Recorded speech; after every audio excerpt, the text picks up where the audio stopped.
Hi guys, it's took a long while for it to happen due to lockdown, but we're finally here with Kelly B. We're going to ask her a few questions, she's going to sing a song or two maybe. So we'll press on. Thank you for having us, Kelly. Thanks for having me. No, pleasure. So tell me a bit about yourself then, give me a bit of your background and all that jazz. So I'm from Birmingham. I was living in London for a little while working in a nursery, but I've recently just come back and landed a job here where we are at Access Creative College. So I do admin here full time, and then on the sidelines I do music, which is what we're going to talk about today. I'm 19 and I don't do much else. There's not a lot to talk about. How long have you been involved in music then? I've been doing it for about 5 years now. I started when I was about 14, just going around Castle Bromwich doing some open mic nights. My parents, funnily enough, have been going to Andy Bennett's open mic for a while and coming back every Thursday night saying, "This is great, you need to come." And I just didn't want to. I was in the middle of my GCSEs and school, and then eventually I did go and I saw how cool they looked with the guitars and I asked for one, and then it gathered dust for a year, and then finally I met a friend that happened to teach and I learnt that way. And I never thought I'd sing, I thought I'd just play, but I ended up singing too. Brilliant. Who are your influences music-wise? I've got a couple. The one that's always stuck in my head is Katie Tunstall. Right. I've loved her since the very beginning. What is it about her? She's just different, and I watch her live a lot, and how she does it all with the loop pedals and things, I think it's really class. I'd love to do something like that. But I just like it's more personality for me. I don't really go by music, I like personality of an artist, and that's what stands out, and Katie Tunstall seems cool. I really like Lucy Spraggan.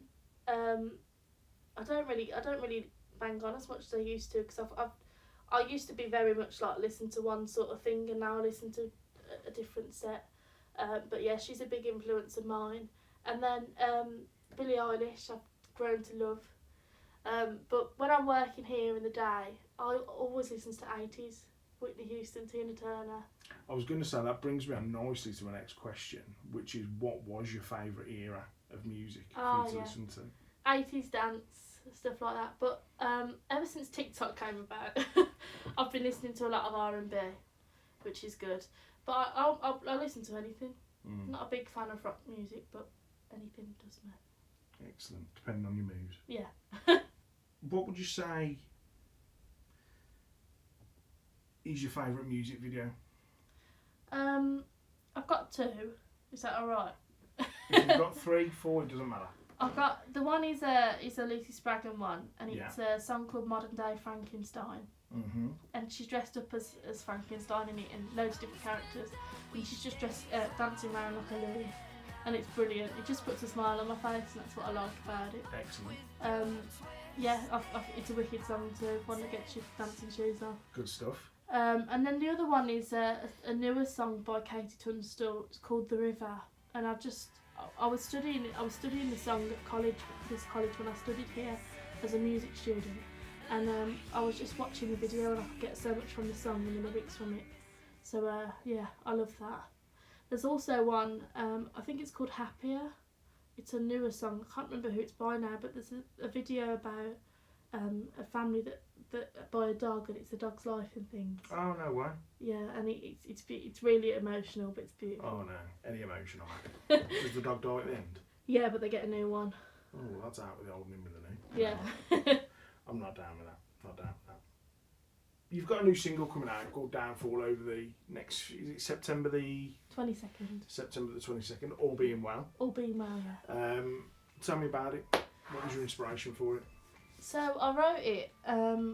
I'd been writing for ages since I started music, writing different bits, and then I got a bit of a writer's block, and I was just stuck. And I ended up pushing myself to write with other people, which I never wanted to do. I wanted to do everything on my own, like a boss lady, but it's not possible.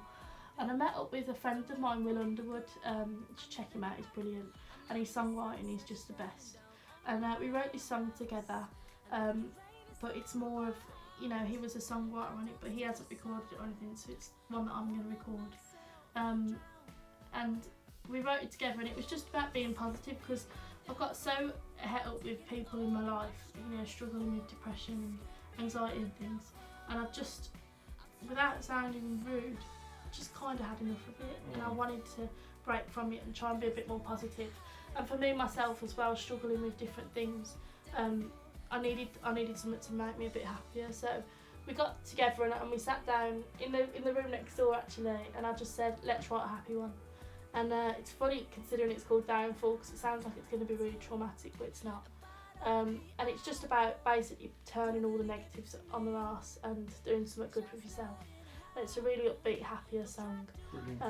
And we recorded it in the studio. He came in with me and we had the whale of a time there. It was brilliant.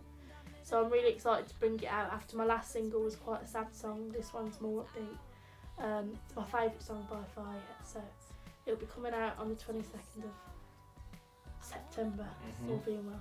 That is the next month after August, yeah. Can't wait to hear it.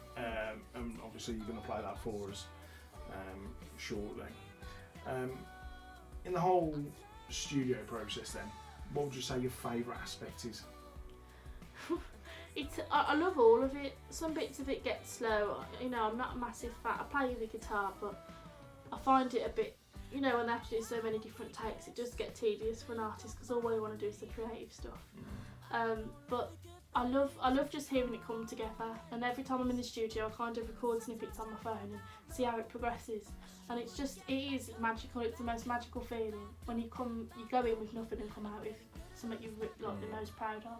Because Downfall is definitely the best project I've done so far, and it's exactly what I wanted it to be. But I also really like recording vocals because I went through a stage where I couldn't sing without my guitar, and it was like another like a comfort blanket type thing. And I still to this day I won't perform without my guitar unless I'm with a band or something. And when I get into the studio, you know, I turn all the lights off, take my shoes off, get comfy, and it's just me and no one else is looking at me, and I can just focus, and I love that bit. Fantastic. That sounds quite cathartic actually. Yeah, it's really. I'll just get in my own comfort zone. Some little dim lights on like this, and it's nice. Yeah. Excellent. How has COVID hindered your shows or anything like that? Has it? Yeah, massively. It's been a right kick in the teeth. Because as I said earlier, I was living in London for a little bit, so I was only coming home on the weekends to do gigs, and it was really messy, and I thought I'd be able to manage it better than I did. So I ended up coming back to Birmingham just after 3 months of living there. And then I literally kicked myself into gear, and I got gigs. I was getting gigs every day somewhere, all the time. And I was thriving off it as well. It didn't seem tiring. I was loving it. And then I just remember my brother saying, "Oh, there's this virus in a different country," and I was saying, "No, it won't come here." And the week after, bam. And obviously, it's been a massive kick in the teeth in loads of aspects. Like people aren't working. I just met my partner a week before lockdown started, so that had a massive toll. I think it's made everything hard, but especially for a musician. I mean, all the gigs went, which is really gutting because it's the thing we most enjoy. It's our income, everything.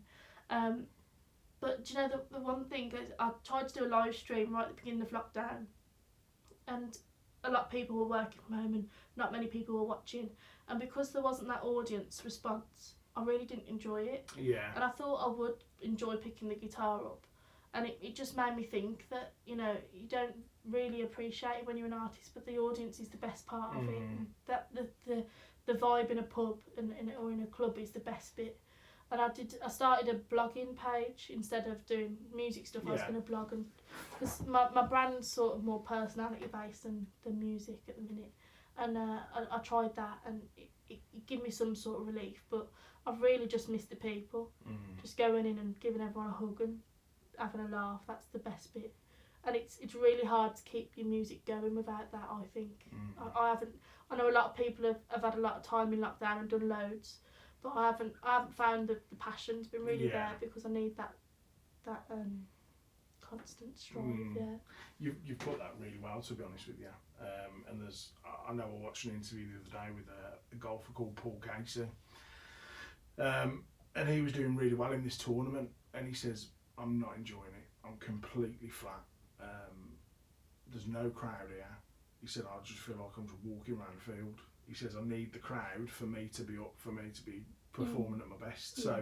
So I don't think it's just yourself. I think a lot of people in the public eye and performers and things like that do feel it. So it's the same in loads of situations. So like I was furloughed, and as I said earlier, I do admin, and even that, it's just the fact that you weren't seeing people, and we go on one walk a day and see a few faces at a distance. But it's just not the same, and the staff here are gorgeous, and they're so lovely and friendly. And the minute I come back in, my mental health and everything just skyrocketed because you really miss it. Yeah, bless you. Are we going to see an album in the future, hopefully?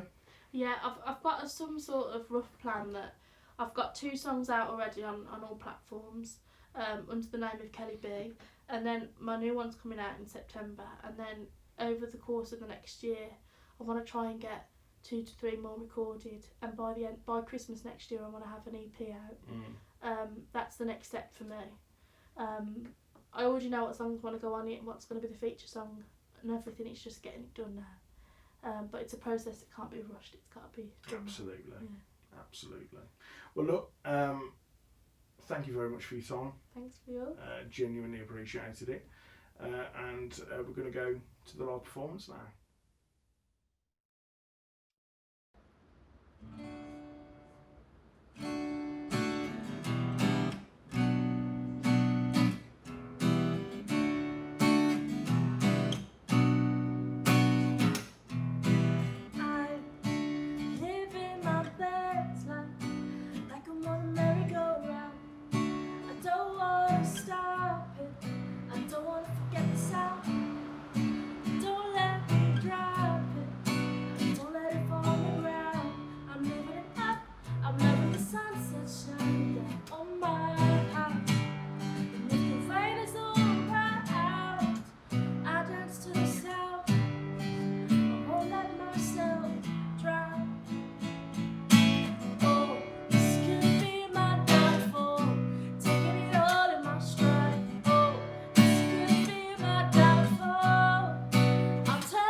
Just let it happen. Don't try too hard to see.